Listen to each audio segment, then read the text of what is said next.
Good morning అమ్మా. So previous classes లో మనం exception handling, file handling, modules వీటన్నిటి గురించి తెలుసుకున్నాం కదా. సో ఈ రోజు క్లాస్ లో మనం ఊప్స్ గురించి తెలుసుకుందాం.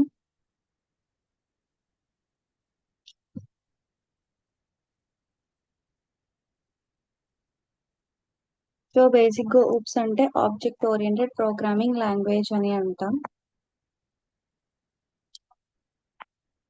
సో ఈ ఊప్స్ అనేది ఏంటి అంటే ఒక కోడ్ ని ఆర్గనైజ్ చేయడానికి, లైక్ క్లాసెస్ కానీ ఆబ్జెక్ట్స్ ఇలాంటి వాటిని యూజ్ చేసుకొని ఆర్గనైజ్ చేయడానికి మనం ఊప్స్ ని యూజ్ చేస్తాం అనమాట. లైక్ ఊప్స్ ఎలా హెల్ప్ అవుతుంది అంటే మనకి రీయూజబిలిటీ కానీ, సెక్యూరిటీ, ఈజీ మెయింటెనెన్స్ గా కానీ, లేకపోతే ఒక రియల్ వరల్డ్ మోడలింగ్ విషయంలో, ఇలాంటి విషయాల్లో మనకి ఊప్స్ అవుతుంది అనమాట.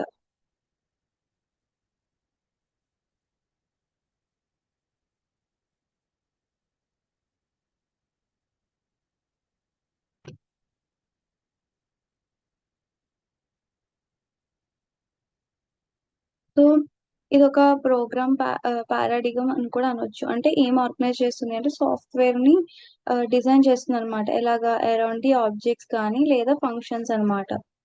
సో ఈ ఊప్స్ అనేది ఏంటంటే ఎందుకు డెవలప్ అయిందంటే లిమిటేషన్స్ ఆఫ్ ప్రొసీజరల్ ప్రోగ్రామింగ్, అంటే ఒక ప్రొసీజరల్ ప్రోగ్రామింగ్ లిమిటేషన్స్ ని ఓవర్కమ్ చేయడానికి ఊప్స్ అనేది డెవలప్ అయిందమ్మా.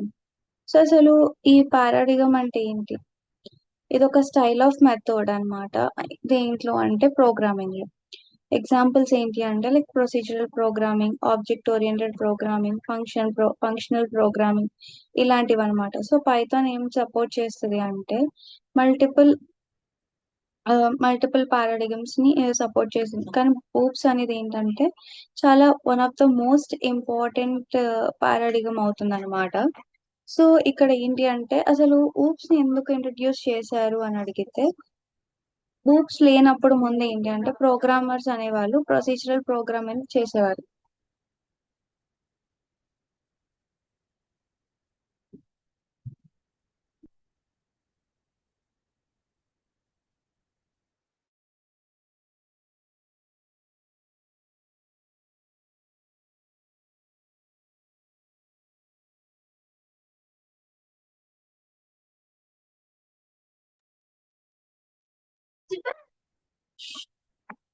సో ఊప్స్ లేనప్పుడు ప్రోగ్రామర్స్ అనేవాళ్ళు ప్రొసీజరల్ ప్రోగ్రామింగ్ అనేది యూజ్ చేశారనమాట.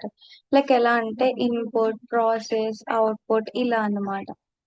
సో ఈ ఒక ఒక సాఫ్ట్వేర్ అంటే లైక్ అంటే సాఫ్ట్వేర్ అనేది లార్జర్ అయిపోయింది అనమాట. అంటే కోడ్ ని డిఫికల్ట్ అయిపోయింది మేనేజ్ చేయడం, కానీ రీయూజబిలిటీ డిక్రీస్ అయిపోవడం, సెక్యూరిటీ ఇష్యూస్ ఇంక్రీస్ అవ్వడం, మెయింటెనెన్స్ అనేది డిఫికల్ట్ అయిపోయింది.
సో, ఇక్కడ ఏమవుతుంది అంటే లైక్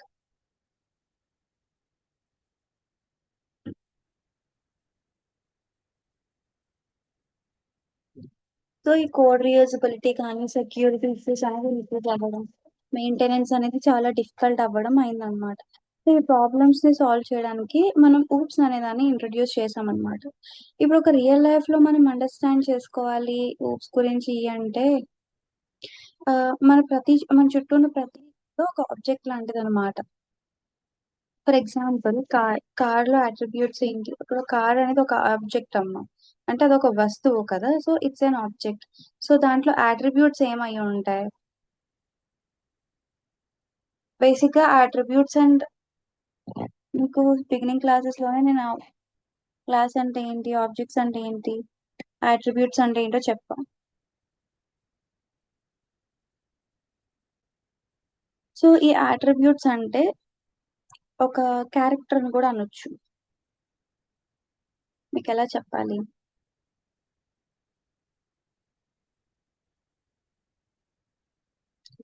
అంటే ఒక స్పెసిఫిక్ క్వాలిటీ గాని లేదా క్యారెక్టరిస్టిక్ అంటే ఒక పర్సన్‌కి సంబంధించి వాళ్ళ గురించి ఏమన్నా ఏ డిస్క్రైబ్ చేయాలి ఇలా అనుకున్నప్పుడు మనం ఈ అట్రిబ్యూట్స్ అనేదాన్ని యూజ్ చేస్తామనమాట. సో, ఫర్ ఎగ్జాంపుల్ కార్డ్ అనేది ఒక ఆబ్జెక్ట్ అయినప్పుడు దానికి అట్రిబ్యూట్స్ ఏమవుతాయి? కలర్, బ్రాండ్, స్పీడ్, మోడల్ ఇవన్నీ కూడా అట్రిబ్యూట్స్ అవుతాయన్నమాట. వాటి బిహేవియర్స్ అంటే స్టార్ట్, స్టాప్, యాక్సిలరేట్, బ్రేక్ ఇవన్నీ కూడా వాటి బిహేవియర్స్ అన్నమాట. So, when it comes to student కూడా name, roll number, marks, age ఇవన్నీ అట్రిబ్యూట్స్. వాటి బిహేవియర్ ఏమవుతుంది? Study, write exam, attend class ఇవన్నీ కూడా బిహేవియర్స్ అన్నమాట. సో, ఇక్కడ ఊప్స్‌లో ఏమవుతుంది అంటే స్టూడెంట్స్ అంటే క్లాస్ అని, ఇండివిడ్యువల్ స్టూడెంట్ అంటే ఆబ్జెక్ట్ అని డిస్క్రైబ్ చేస్తాం.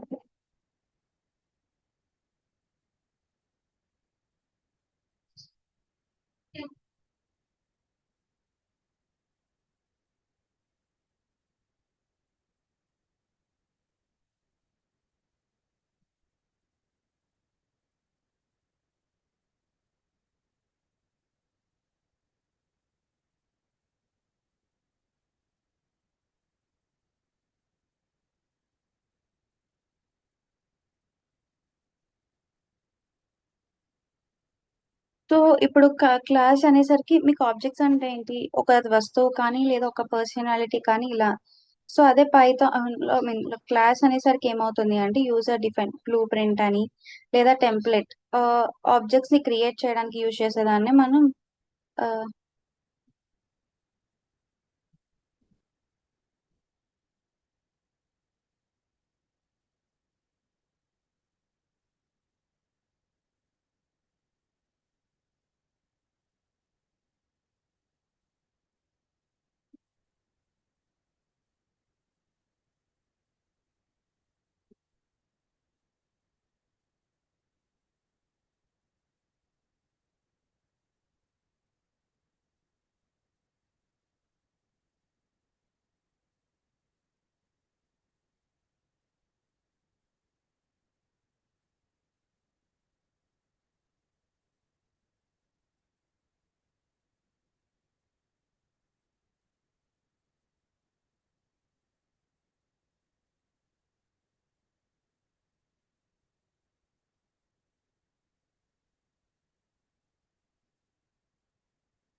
సో బేసిక్‌గా ఇక్కడ ఎన్‌క్యాప్సులేట్ అంటే డేటా అనేసరికి అట్రిబ్యూట్ అవుతుందమ్మా.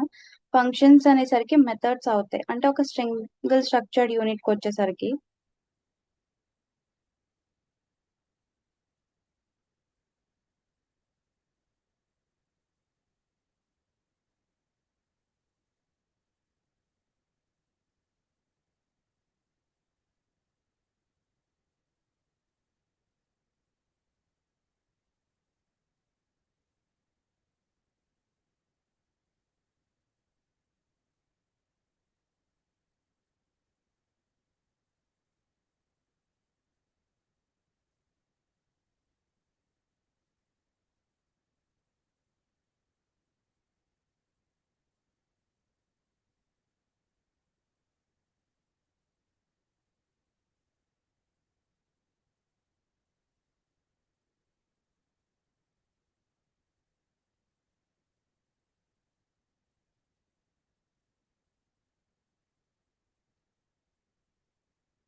సారీ అమ్మా.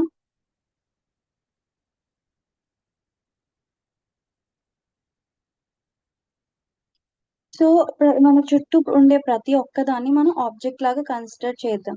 దాంట్లో కార్ అనేది కూడా ఒక ఆబ్జెక్ట్ అనమాట. దానికి సంబంధించిన అట్రిబ్యూట్స్ ఏంటి అంటే కలర్, బ్రాండ్, స్పీడ్, మోడల్ ఇవన్నీ కూడా. బిహేవియర్స్ ఎలా ఉంటాయంటే స్టార్ట్, స్టాప్, యాక్సిలరేట్, బ్రేక్ ఇలాంటివి. అలానే స్టూడెంట్ అట్రిబ్యూట్స్ ఏమవుతాయి? Name, roll number, marks, age ఇలాంటివన్నీ కూడా అట్రిబ్యూట్స్ అవుతాయి. వాటికి బిహేవియర్స్ ఏమవుతాయి అంటే study, write exam, attend class ఇవన్నీ కూడా. అలానే ఊప్స్‌లో student class, individual student object.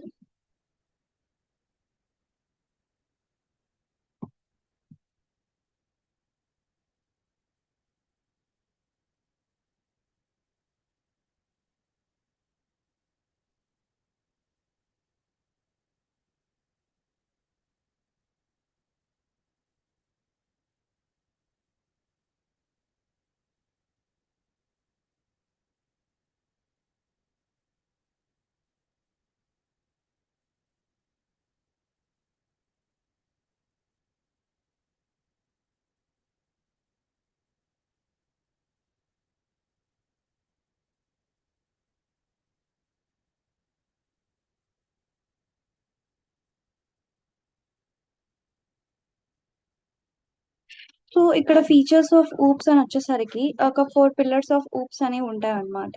దాంట్లో encapsulation, abstraction, inheritance and polymorphism. అలానే ఇంకా అడిషనల్ గా ఏంటి అంటే class, objects, constructor, method, message passing ఇవన్నీ. సో ఇవన్నీ కూడా ఊ ఊప్స్ లో ఉన్నటువంటి ఫీచర్స్ అండ్ పిల్లర్స్ అన్నమాట.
సో బేసిక్‌గా క్లాస్ అనేది ఏంటి అంటే ఒక బ్లూ ప్రింట్ ఆర్ టెంప్లేట్. ఎందుకు అంటే ఏం క్రియేట్ చేస్తుంది అంటే ఆబ్జెక్ట్స్ అన్నమాట. ఇదేం డిఫైన్ చేస్తుంది అంటే అట్రిబ్యూట్స్, బిహేవియర్స్ అన్నమాట. ఒక క్లాస్ ఇట్‌సెల్ఫ్ ఏం ఆక్యుపై చేస్తుంది అంటే ఒక లిటిల్ మెమరీ అన్నమాట. అంటే ఆబ్జెక్ట్స్ అనేవి క్రియేటెడ్ ఫ్రమ్ ద మెమరీ కదమ్మా! సారీ, ఆబ్జెక్ట్స్ అనేవి క్లాస్ నుండి క్రియేట్ అవుతాయి. ఎందుకంటే మెమరీని ఆక్యుపై చేయడానికి. ఫర్ ఎగ్జాంపుల్ ఒక బిల్డింగ్ ప్లాన్ చూసినప్పుడు, ప్లాన్ అనేది జస్ట్ చూసినంత మాత్రాన బిల్డింగ్ అయిపోదు కదమ్మా! అలానే మనం ఏంటంటే ప్లాన్‌ని యూజ్ చేసుకొని మెనీ బిల్డింగ్స్ అంటే చాలా బిల్డింగ్స్ అనేవి కన్‌స్ట్రక్షన్స్ అనేవి మనం చేయగలం. సేమ్ వే ఇక్కడ క్లాస్ అనేది ఒక బ్లూ ప్రింట్ అయితే, ఆబ్జెక్ట్ అనేది బ్లూ ప్రింట్ అవుతుంది. సో, ఇక్కడ క్లాస్‌కి సంబంధించిన క్యారెక్టరిస్టిక్స్ అనేవి ఏంటి అంటే logical entity, user defined data type, variables and methods కానీ, అలానే ఆబ్జెక్ట్స్ అనమాట. మళ్ళీ చెప్తున్నాను. ఒక క్లాస్ అనేది బ్లూ ప్రింట్ కానీ టెంప్లేట్ అనమాట. ఇదేం క్రియేట్ చేస్తుంది అంటే ఆబ్జెక్ట్స్‌ని క్రియేట్ చేస్తుంది. ఇదెలా డిఫైన్ చేస్తుంది అంటే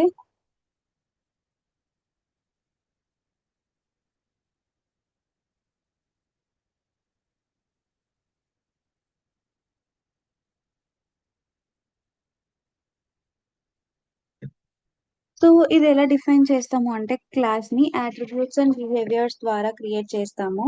అంటే క్లాస్‌కి దానంతట అదే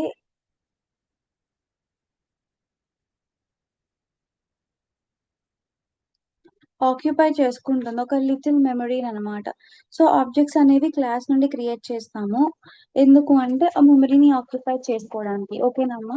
లైక్ ఒక బిల్డింగ్ ప్లాన్ అని కాకపోయినా ఇంకేదైనా కూడా మనం అదొక ప్లాన్ ఇట్‌సెల్ఫ్ అది బిల్డింగ్ గాని ఇంకొకటి అయిపోదు కదా! ఇప్పుడు మీరొక ట్రిప్ ప్లాన్ చేసుకున్నారనుకోండి. ట్రిప్ ప్లాన్ చేసుకున్నంత మాత్రాన ట్రిప్ అయిపోదు గదా! సేమ్ వే బిల్డింగ్ అనేది ఒక class I mean sorry plan అనేది ఒక క్లాస్ అయితే, కన్‌స్ట్రక్షన్ ఆర్ బిల్డింగ్ అనేది ఆబ్జెక్ట్ అవుతుందనమాట. సో, ఒక క్లాస్‌కి ఉండాల్సిన క్యారెక్టరిస్టిక్స్ ఏంటి అంటే లాజికల్ ఎంటిటీ ఉండాలమ్మా.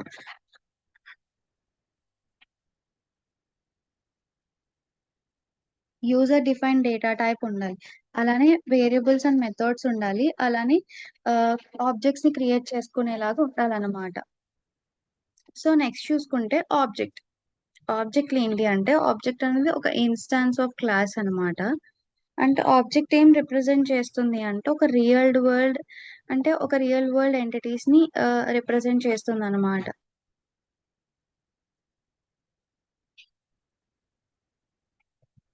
సో, ఫర్ ఎగ్జాంపుల్ ఎలా అంటే క్లాస్ అనేది స్టూడెంట్ అయితే ఆబ్జెక్ట్స్ అనేవి సిరి, రవి, అను ఇలాంటివన్నీ కూడా ఆబ్జెక్ట్స్ అవుతాయన్నమాట. సో, క్యారెక్టరిస్టిక్స్ ఆఫ్ ఆబ్జెక్ట్స్ ఏంటి అంటే ప్రతి ఆబ్జెక్ట్‌కి ఒక ఐడెంటిటీ అనేది ఉంటుంది. ఆ ఐడెంటిటీ అనేది యూనిక్‌గా ఉండాలన్నమాట. సో, యూనిక్ ఐడెంటిటీ అంటే ఎలా ఉంటుంది? రోల్ నంబర్, ఎంప్లాయీ ఐడీ ఇలాంటివన్నమాట.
సో, ఇక్కడ క్లాసెస్‌కొచ్చేసరికి ఒక స్టేట్ ఉంటుంది. అక్కడ కరెంట్ కండిషన్ ఏంటి? ఫర్ ఎగ్జాంపుల్ నేమ్ సిరి ఇచ్చి ఏజ్ 20 ఇచ్చామనుకోండి. బిహేవియర్ అనేదేంటంటే యాక్షన్స్ పెర్ఫార్మ్ అవుతుంది. ఎలాగా? స్టడీ అవుతుంది, క్లాస్ అటెండ్ అయ్యారు అని. సో, అక్కడ ఒక క్లాస్‌కి, ఆబ్జెక్ట్‌కి డిఫరెన్స్ ఏంటి అంటే, క్లాస్ అనేది బ్లూ ప్రింట్ అమ్మా. ఆబ్జెక్ట్ అనేది రియల్ ఎంటిటీ. అలానే క్లాస్ అనేది లాజికల్‌గా ఉంటుందనమాట. ఆబ్జెక్ట్‌కొచ్చేసరికి ఫిజికల్ అనమాట. అలానే మెమరీ అలొకేషన్ అనేది ఏమీ ఉండదు. కానీ ఆబ్జెక్ట్‌కొచ్చేసరికి మెమరీ అనేది అలొకేటెడ్ అయ్యి ఉంటుంది. సో, టెంప్లెట్స్ అనేవుంటాయి. దీనికి ఇన్‌స్టాన్స్‌గా ఉంటుంది. సో, మెథడ్స్ అనేసరికి మీకు మళ్ళీ చెప్తున్నాను చూడండి. క్లాస్ అనేది ఏంటి అంటే ఒక బ్లూ ప్రింట్ ఆర్ టెంప్లేట్ అని అంటాం. ఎందుకు యూజ్ చేస్తాము అంటే ఆబ్జెక్ట్స్‌ని క్రియేట్ చేయడానికి. ఇదేం డిఫైన్ చేస్తుంది అంటే అట్రిబ్యూట్స్ కానీ, బిహేవియర్స్ కానీ ఇవన్నిటిని డిఫైన్ చేస్తుందనమాట. ఒక క్లాస్ ఇట్‌సెల్ఫ్ ఏం ఆక్యుపై చేస్తుందంటే ఒక స్మాల్ అమౌంట్ ఆఫ్ మెమరీని ఆక్యుపై చేస్తుంది. ఆబ్జెక్ట్స్ అనేవి మెమరీ నుండి క్లాస్ నుండి ఆక్యుపై అయ్యి క్రియేట్ అవుతాయన్నమాట. ఓకేనా అమ్మ? సో, నెక్స్ట్ వచ్చేసరికి ఆబ్జెక్ట్. ఆబ్జెక్ట్‌లో ఏంటి అంటే అదొక ఇన్‌స్టాన్స్ ఆఫ్ క్లాస్ అని కూడా అనొచ్చు. అంటే ఆబ్జెక్ట్ ఏంటి అంటే ఒక రియల్ వరల్డ్‌ని రిప్రజెంట్ చేస్తుందమ్మా. అంటే లైక్ ఒక రియల్ వరల్డ్‌లో జరిగే వాటిని అవన్నిటిని కూడా ఎక్స్‌ప్రెస్ చేస్తుంది. దాన్ని మనం ఆబ్జెక్ట్ అని అంటాం. సో, ఆబ్జెక్ట్‌కుంటే క్యారెక్టరిస్టిక్స్ ఎలా ఉంటాయి అంటే, ఐడెంటిటీ ఉండాలనమాట. యూనిక్ ఐడెంటిటీస్‌ని ఆబ్జెక్ట్ అనేది యూజ్ చేసుకుంటుంది. లైక్ రోల్ నంబర్స్ కానీ, ఎంప్లాయీ ఐడీస్ కానీ అలా. అలానే వాటి condition, current condition or state అని కూడా అనొచ్చు. వాటిని. అలానే బిహేవియర్, యాక్షన్స్ అనేవి ఎలా పెర్ఫార్మ్ అవుతున్నాయి, ఏంటనే దాన్ని కూడా అది చెక్ చేసుకుంటుందనమాట.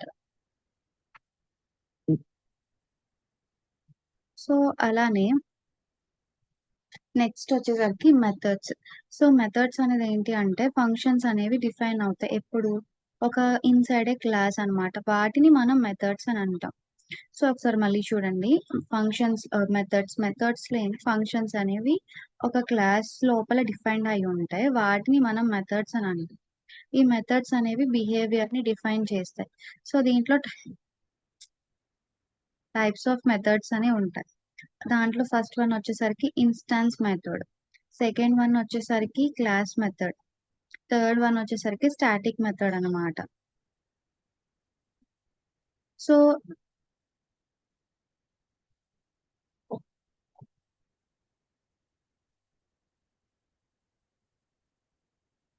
ఈ ఇన్‌స్టాన్స్ మెథడ్ అనేది ఏంటి అంటే ఆహ్, అంటే ఆబ్జెక్ట్ వేరియబుల్స్‌తో వర్క్ చేస్తుందనమాట. అంటే యాక్సెస్ కానీ, మోడిఫై కానీ చేసుకోవచ్చు. అంటే ఒక పర్టిక్యులర్ డేటాని. మోస్ట్ కామన్‌గా మనం మెథడ్ టైప్‌ని వీటిని యూజ్ చేసేడానికి మనం యూజ్ చేస్తామనమాట. క్లాస్ మెథడ్స్ అనేవి క్లాస్ వేరియబుల్స్‌తో వర్క్ చేస్తాయన్నమాట. అంటే ఆబ్జెక్ట్ వేరియబుల్స్‌తో కాకుండా క్లాస్ వేరియబుల్స్‌తో వర్క్ చేస్తాయి.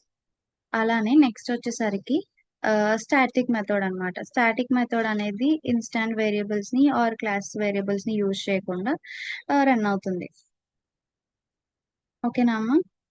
సో, ఇది మనకి మాడ్యూల్స్ గురించి.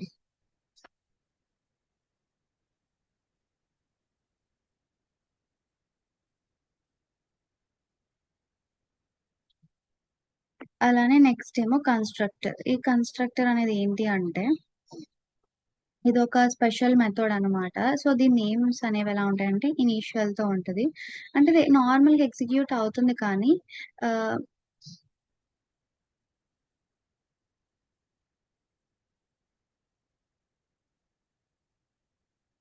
సో, బేసిక్‌గా కన్‌స్ట్రక్టర్ అనేది ఒక స్పెషల్ మెథడ్ అమ్మా. ఆటోమేటిక్‌గా ఎగ్జిక్యూట్ అవుతుంది. అంటే ఒక ఆబ్జెక్ట్ అనేది క్రియేట్ అయింది అంటే, అది ఆటోమేటిక్‌గా మీకు ఎగ్జిక్యూట్ అయిపోతుందనమాట. అసలు ఈ కన్‌స్ట్రక్టర్ వల్ల పర్పస్ ఏంటి ఆర్ యూజ్ ఏంటి అంటే, ఇనిషియలైజేషన్స్ కానీ, వాల్యూస్‌ని అసైన్ చేయడం గానీ, లేకపోతే ఒక ఆబ్జెక్ట్ స్టేట్‌ని సెట్ చేయడం, వీటిని మనం యూజ్ చేస్తామనమాట. సో, ఒక కన్‌స్ట్రక్టర్ క్యారెక్టరిస్టిక్స్ ఏమవుతాయి అంటే, ఒక స్పెషల్ మెథడ్ అనేది ఉండాలి.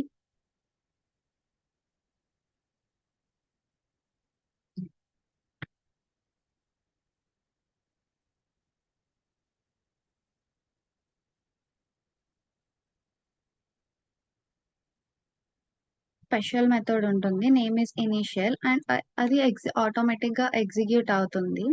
అండ్ అక్కడ నో ఎక్స్‌ప్లిట్ కాల్ రిక్వైర్డ్ అనేది ఉంటుందనమాట. సో, ఇక్కడ టైప్స్ ఆఫ్ కన్‌స్ట్రక్చర్స్ అనేసరికి ఏమవుతుందంటే డిఫాల్ట్ కన్‌స్ట్రక్టర్ అనమాట. అంటే దీంట్లో ఎలాంటి పారామీటర్స్ అనేవి ఉండవు. నెక్స్ట్ వచ్చేసరికి పారామీటరైజ్డ్ కన్‌స్ట్రక్టర్. అంటే పారామీటర్స్‌ని యాక్సెప్ట్ చేస్తుంది అని అర్థం.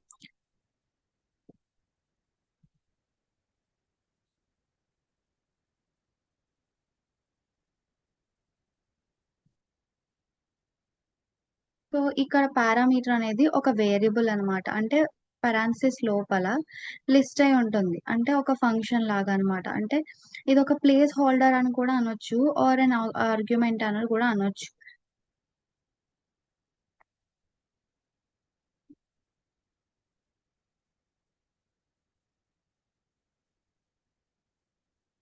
సో, ఇక్కడ పారామీటర్ అనేది ఏంటి అంటే ఒక వేరియబుల్ లిస్టెడ్ అనమాట.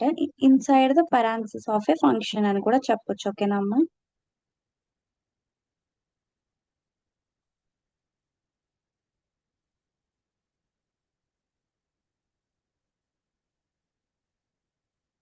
సో, ఈ పారామీటర్స్ అనేవి యూజ్ చేస్తారనమాట. దేంట్లో కన్‌స్ట్రక్టర్స్‌లో.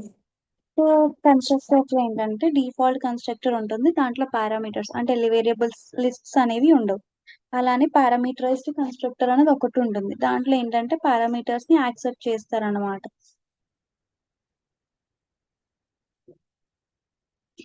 నెక్స్ట్ వచ్చి సెల్ఫ్ కీవర్డ్. అంటే ఇదొక self refers to current object అని కూడా చెప్పొచ్చు. అంటే పైథాన్ అనేది సెల్ఫ్ టు యాక్సెస్ అవుతుందనమాట.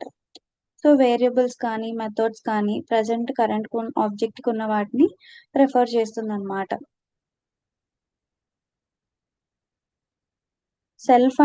సెల్ఫ్ కీవర్డ్ అంటే self refers to the current object. Maybe మీరిక్కడ మ్యాటర్ లేదు, ఏం లేదు, మ్యామ్ ఇవ్వలేదు అని అనుకుంటున్నారేమో. దిస్ ఆల్ నేను నార్మల్‌గా చెప్పుకుంటూ వెళ్ళిపోతున్నాను. సో, మీకు నోట్స్ ఇచ్చేటప్పుడు నేను give all the points in the notes ఓకేనమ్మా? సో, జస్ట్ ప్రెజెంట్ మీరు వినండి.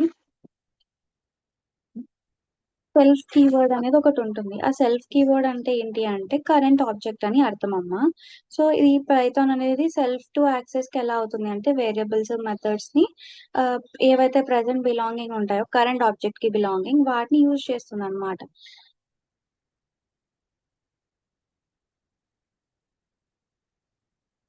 సో, నెక్స్ట్ మనం ఎన్‌క్యాప్సులేషన్ గురించి చెప్పుకుందాం. మీకిక్కడ నుంచి నేను మ్యాటర్ టైప్ చేస్తాను.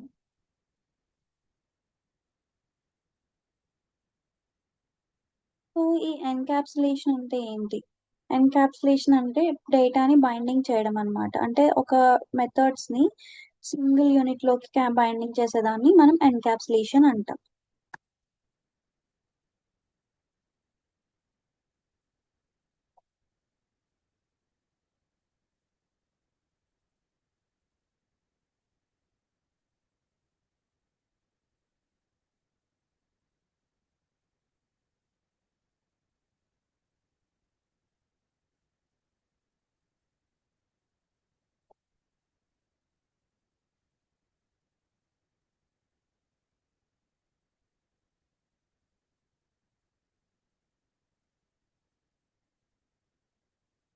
ఓకేనమ్మా. సో, ఇక్కడ ఎన్‌క్యాప్సులేషన్ అంటే ఏంటి? Binding data and methods together into a single data. Okay. మెథడ్స్‌ని అలానే డేటాని ఒక సింగిల్ యూనిట్‌లోకి బైండ్ చేసేదాన్ని మనం ఎన్‌క్యాప్సులేషన్ అని అంటాం.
సో, ఈ ఎన్‌క్యాప్సులేషన్ అనేది ఏంటి అంటే అమ్మ ఆహ్, బైండింగ్ డేటా అండ్ మెథడ్స్ అనే కదా! టుగెదర్ ఇంటూ ఒక సింగిల్ యూనిట్ అన్నమాట.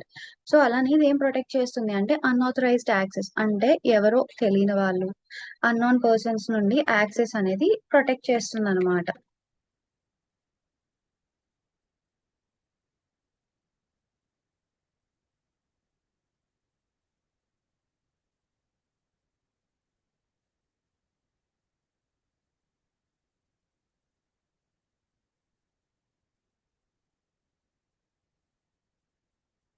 ఓకే. సో, ఇదొక అన్‌నోన్ ఆథరైజ్డ్ యాక్సెస్‌ని ప్రొటెక్ట్ చేస్తుంది అని అర్థం. సో, ఫర్ ఎగ్జాంపుల్ మన రియల్ లైఫ్ ఎగ్జాంపుల్ ఇలాంటివి చూసుకుంటే మెడిసిన్ క్యాప్సూల్ ఉంటుంది కదా! Like outer cover plus medicine cover inside. So, ఇది ఒక మెడిసిన్ క్యాప్సూల్ అయితే మన రియల్ లైఫ్‌లో ఎలా అంటే డేటా ప్లస్ మెథడ్స్ అని అర్థం. అంటే డేటా అనేది ఔటర్ కవర్ అయిందనుకోండి. మెథడ్స్ అనేవి ఇన్‌సైడ్ ద మెడిసిన్ అవుతుంది. లేదా కవర్ లోపల ఉన్న మెడిసిన్ లాంటిదని అర్థం. ఓకేనా అమ్మ? So, this is all about encapsulation. ఈ ఎన్‌క్యాప్సులేషన్‌లో అడ్వాంటేజెస్ ఏంటి అంటే, మనకి సెక్యూరిటీ కానీ, లేకపోతే డేటా హైడింగ్ కానీ, బెటర్ కంట్రోల్ ఉంటుంది. అలానే మెయింటైనబిలిటీ అనేది ఇంప్రూవ్ అవుతుంది అని అర్థం. ఓకేనా? సో, నెక్స్ట్ వచ్చేసరికి డేటా హైడింగ్ అన్నమాట. సో, ఈ డేటా హైడింగ్ ఏంటి అంటే ఈ డేటా హైడింగ్‌ని ఎన్‌క్యాప్సులేషన్ అనేది బాగా సపోర్ట్ చేస్తుంది.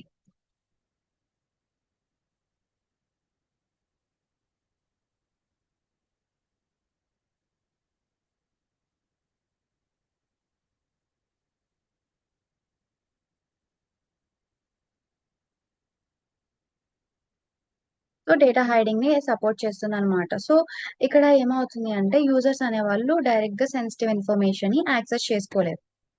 ఇక్కడ మీకు డేటా అనేది మ్యాటర్ అనేది టైప్ చేస్తున్నాను.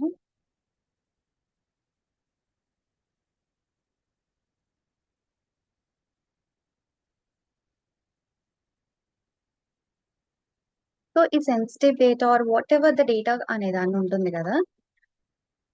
దాన్ని యాక్సెస్ చేసుకోలేరనమాట. ఓకేనా? సో, ఫర్ ఎగ్జాంపుల్ ఎలాంటివంటే అకౌంట్ బ్యాలెన్స్ కానీ, ఏటీఎం పిన్ నంబర్, పాస్‌వర్డ్స్ ఇలాంటి వాటిని ఎవరు యాక్సెస్ చేసుకోవడానికి అవ్వదని అర్థం. సో, నెక్స్ట్ వచ్చేసరికి అబ్స్ట్రాక్షన్. ఈ అబ్స్ట్రాక్షన్ అనేది ఒక పిల్లర్ లాంటిదనమాట. ఎన్‌క్యాప్సులేషన్ ఒక పిల్లర్ 1 అయితే, అబ్స్ట్రాక్షన్ అనేది పిల్లర్ 2 అవుతుంది.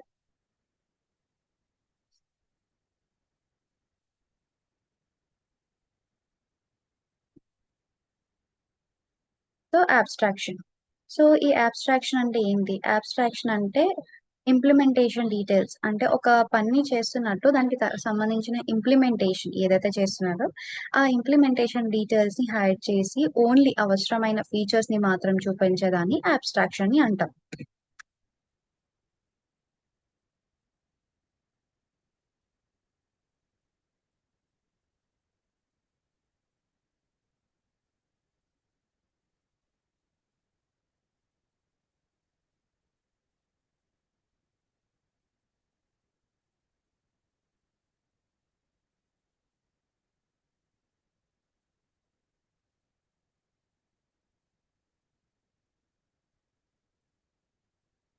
ఇక్కడ చూడండి. ఈ అబ్స్ట్రాక్షన్ అంటే ఏంటి? Abstraction means hiding implementation details and sowing only essential features. ఓకేనా అమ్మ? నేనిక్కడ ప్రతి డెఫినిషన్ గూడా I'm giving in a simple line. So, మీకు అది ఈజీగా అర్థమవుతుంది అని. సో, ఇక్కడ అబ్స్ట్రాక్షన్ వచ్చేసరికి ఏంటి అంటే ఇంప్లిమెంటేషన్ డీటెయిల్స్ అనమాట. ఒక ఇంప్లిమెంటేషన్‌కి సంబంధించినటువంటి డీటెయిల్స్‌ని హైడ్ చేయడం. అలానే అవసరమైన ఎసెన్షియల్ అంటే ఇంపార్టెంట్ ఫీచర్స్‌ని మాత్రమే, అవసరమైన విషయాలను మాత్రమే అది చూపిస్తుంది. ప్రతిదాన్ని చూపించదనమాట. ఓకేనా? ఫర్ ఎగ్జాంపుల్ ఒక రియల్ లైఫ్‌లో ఎగ్జాంపుల్స్ ఇలాంటివి చూసుకుంటే ఒక ఏటీఎం మెషిన్ ఉంది. మీరెంత విత్‌డ్రా చేస్తున్నారు, ఎంత డిపాజిట్ చేస్తున్నారు, చెక్ బాలన్స్ ఇలాంటివి చూపిస్తది కానీ, బ్యాక్‌గ్రౌండ్‌లో జరిగేటువంటి డేటాబేస్ ఆపరేషన్ కానీ, లేదా ఒక నెట్‌వర్క్ కమ్యూనికేషన్ గానీ, సర్వర్ ప్రాసెసింగ్ ఇలాంటి వర్క్స్ ఏమి చూపించదు కదమ్మా! అంటే మీరిప్పుడు పిన్ ఎంటర్ చేయగానే, పిన్ ఎంటర్ చేసిన వెంటనే అమౌంట్ జనరేట్ అవుతుంది అంటే, దానికి బ్యాక్‌గ్రౌండ్‌లో ఒక వర్క్ అనేది జరుగుతుంది. ఆ వర్క్‌ని మీకేమి ఏటీఎం మెషిన్ అనేది చూపించదు. సో, ఓన్లీ మీకు బ్యాక్‌గ్రౌండ్‌లో జరిగే వర్క్ మీకేమి తెలీదు. ఓన్లీ మీరు ఏమిస్తారు? ఔట్‌పుట్ ఇస్తారు. మీరు ఔట్‌పుట్‌కి వాల్యూస్‌ని ఎక్స్‌పెక్ట్ చేస్తారనమాట. సో అంతేకాని మీకు బ్యాక్గ్రౌండ్ లో జరిగే విషయాలేమీ తెలియదు. సో ఈ అబ్స్ట్రాక్షన్ ఏంటంటే అలాగే హైడ్ చేస్తుంది అనమాట. ఏవైతే అవసరమైన ఇన్ఫర్మేషన్ ఉంటుందో దాన్ని మాత్రమే చూపించి అవసరం లేని ఇన్ఫర్మేషన్ అంతటిని కూడా హైడ్ చేస్తుంది అని అర్థం. ఇప్పుడు ఏటీఎం మషిన్స్ కానీ లేకపోతే లైక్ కార్స్ ఉన్నాయి. ఇప్పుడు కార్స్ అనేవి మీరు గేరేగానే లోపల ఇంజిన్ ఎలా వర్క్ అవుతుంది, యాక్సిలరేటర్ నొక్కగానే ఏమవుతుంది, లేకపోతే బ్రేక్ వేయగానే స్టీరింగ్ తిప్పగానే ఏమవుతుంది అనేది మీరు చూడగలరు. కానీ లోపల ఇంజిన్ మెకానిజం ఎలా అవుతుంది, ఫ్యూయల్ ఎలా యూజ్ అవుతుంది, ఎక్కడ ఏది ఎలా యూజ్ చేస్తున్నారు అవి మీకేమీ తెలియదు కదా. అంటే లోపల ఉన్న ఇంటర్నల్ సిస్టమ్స్ ఏవి కూడా మీకు తెలియదు. మీకు ఓన్లీ ఎక్స్టర్నల్ గా మాత్రమే తెలుసు. సో ఇలా అన్నమాట ఈ అబ్స్ట్రాక్షన్ అనేది వర్క్ అవుతుంది.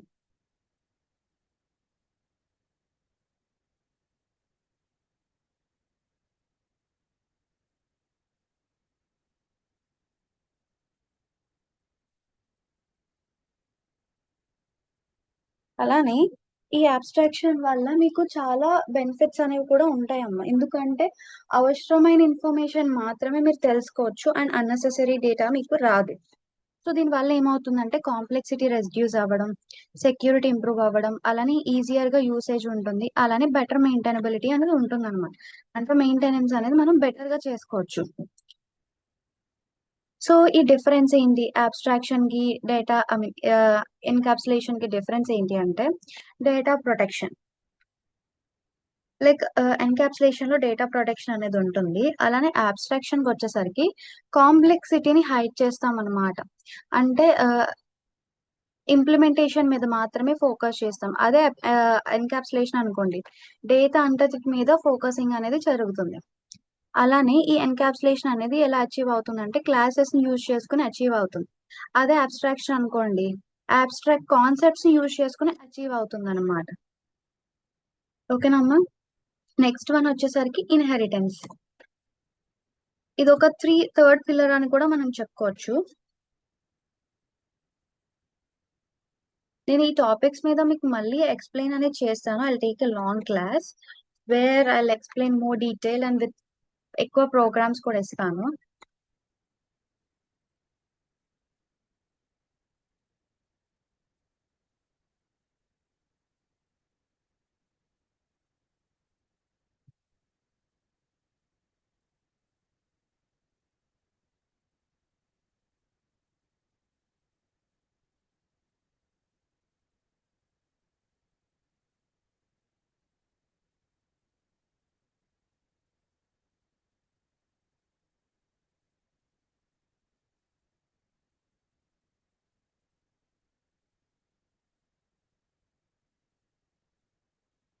ఓకే చూడండి, ఇన్హెరిటెన్స్ అనేది ఒక క్లాస్ ని ప్రాపర్టీస్ ఎక్వైర్ చేసుకోవడానికి అవుతుంది and methods of another class. అంటే ఒక క్లాస్ కి సంబంధించినటువంటి ప్రాపర్టీస్ ని కానీ మెథడ్స్ ని కానీ ఇంకొక క్లాస్ అనేది అక్వైర్ చేసుకోవచ్చు, అంటే తీసుకోగలవచ్చు.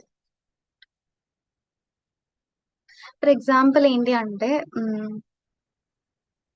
ఒక ఫాదర్ పేరెంట్స్ ఉన్నారు, చైల్డ్ అండ్ పేరెంట్స్ ఉన్నారు అనుకోండి. ఫర్ ఎగ్జాంపుల్ ఇక్కడ ఏంటి అంటే ఇంకా సింపుల్ గా చెప్పాలంటే ఇది కోడ్ రీయూజ్ అని అంటాం. అంటే కోడ్ ని రీయూజ్ చేయడానికి మనం యూజ్ చేస్తాం అన్నమాట. సో ఈ ఇన్హెరిటెన్స్ లో ఏంటంటే ఒక క్లాస్ ప్రాపర్టీస్ మెథడ్స్ ఇంకొక క్లాస్ యూజ్ చేసుకోవడానికి. అంటే ఇప్పుడు ఒక చైల్డ్ ఆర్ పేరెంట్ రిలేషన్షిప్ ఎలాగా, చైల్డ్ అనే వాళ్ళు పేరెంట్ కున్న genetical things like I colours అని, స్కిన్ టోన్స్ అని, కాంప్లెక్షన్, లేకపోతే హైట్, హ్యాబిట్స్ ఇలాంటివి. సో ఇవన్నీ కూడా పేరెంట్స్ నుండే కదా వస్తాయి. సిమిలర్ గానే క్లాసెస్ కి ఇన్హెరెంట్ ఫీచర్స్ అంటే ఒక క్లాస్ నుండి ఇంకొక క్లాస్ కి. సో ఇన్హెరిటెన్స్ అనేది ఏంటి అంటే కోడ్ రియూజబిలిటీ కూడా యూజ్ అవుతుంది అనమాట. For example parent class and ఇవి ఉంటాయి.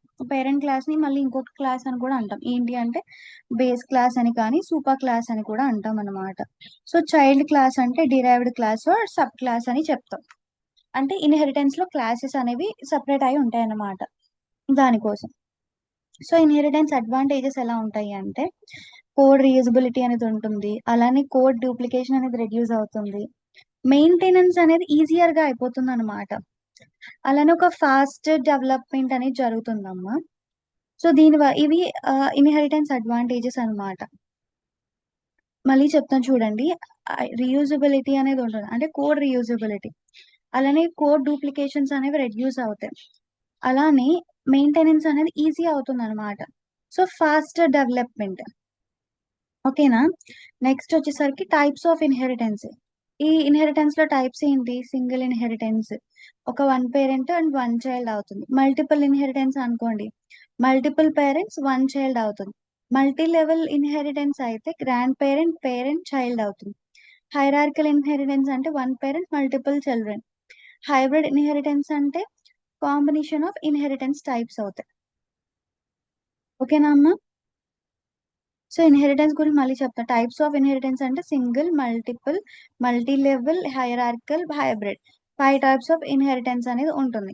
నేను ఇన్హెరిటెన్స్ టాపిక్ కానీ లేకపోతే అబ్స్ట్రాక్షన్ లేకపోతే పాలిమార్ఫిజం, ఎన్కాప్సులేషన్, వీటి గురించి ఒక్కొక్క క్లాస్ లో ఒక్కొక్క టాపిక్ తీసుకుని చెప్తాను మీకు. You don't need to worry about this all anything. నేను ఇప్పుడు జస్ట్ ఓన్లీ ఊప్స్ టాపిక్ లో బేసిక్స్ లాగా వెళ్తున్నాను అనమాట. ఓకేనా అమ్మా. సో పాలిమార్ఫిజం అంటే ఒక మెనీ ఫార్మ్స్ లోకి వెళ్తుంది అనమాట. అంటే like same method behaves differently in different situations అన్నట్టు. అంటే ఒక ఒక పర్సన్ అనే వాళ్ళే ఉన్నారు అనుకోండి, వాళ్ళు అన్ని సిచ్యువేషన్స్ లో అన్ని సార్లు ఒకేలా వర్క్ ఉంటారు కదా. They change according to the situations and all. The same way అనమాట. ఇప్పుడు ఒక పర్సన్ ఉన్నారు, ఇప్పుడు నేనే ఉన్నా ఫర్ ఎగ్జాంపుల్. ఈ క్లాస్ చెప్పే అంత టైం వరకు నేను మీకు ఒక టీచర్ లాగా లేదా ఒక ఫ్యాకల్టీ లాగా ఒక గైడర్ లా ఉంటా. ఈ క్లాస్ అయిపోగానే I will be sister, daughter, friend, colleague, అలా డిఫరెంట్ పర్సనాలిటీస్ కదా. I change as different roles. So అలా అన్నమాట. ఇది పాలిమార్ఫిజం అంటే. ఈ పాలిమార్ఫిజం లో 2 టైప్స్ ఉంటాయి, compile time polymorphism and run time polymorphism. ఈ కంపైల్ టైమ్ పాలిమార్ఫిజం లో ఏంటంటే మెథడ్ అనేది ఓవర్లోడింగ్ అవుతుంది. అదే రన్ టైమ్ పాలిమార్ఫిజం అనుకోండి, మెథడ్ ఓవర్ రైడింగ్ అవుతుంది. సో ఈ మెథడ్ ఓవర్ రైడింగ్ లో ఏంటి అంటే చైల్డ్ క్లాస్ అనేది వాటి ఓన్ ఇంప్లిమెంటేషన్ అంటే పేరెంట్ మెథడ్ నుండి చేసుకుంటుంది అనమాట. దీనివల్ల అడ్వాంటేజెస్ ఏంటంటే ఫ్లెక్సిబిలిటీ, ఎక్స్టెన్సిబిలిటీ, బెటర్ డిజైన్ అనేది ఉంటుంది అనమాట. ఓకేనా అమ్మా. So this is all about for today's class. Next class లో మీకు ఎన్కాప్సులేషన్, అబ్స్ట్రాక్షన్స్, ఇన్హెరిటెన్స్, పాలిమార్ఫిజం, ఇంకా క్లాస్ ఆబ్జెక్ట్స్, వీటన్నిటి గురించి I take each class as ఒక టాపిక్ లాగా. ఈ క్లాస్ ఎవరికైనా అర్థం కాకపోయినా I hope you guys understand the class. అర్థం కాకపోయినా డోంట్ వరీ, నేను మళ్ళీ టాపిక్స్ అన్ని మీకు ఎక్స్ప్లెయిన్ చేస్తాను బై యూజింగ్ ఏ ప్రోగ్రామ్స్. ఓకేనా అమ్మా. Thank you.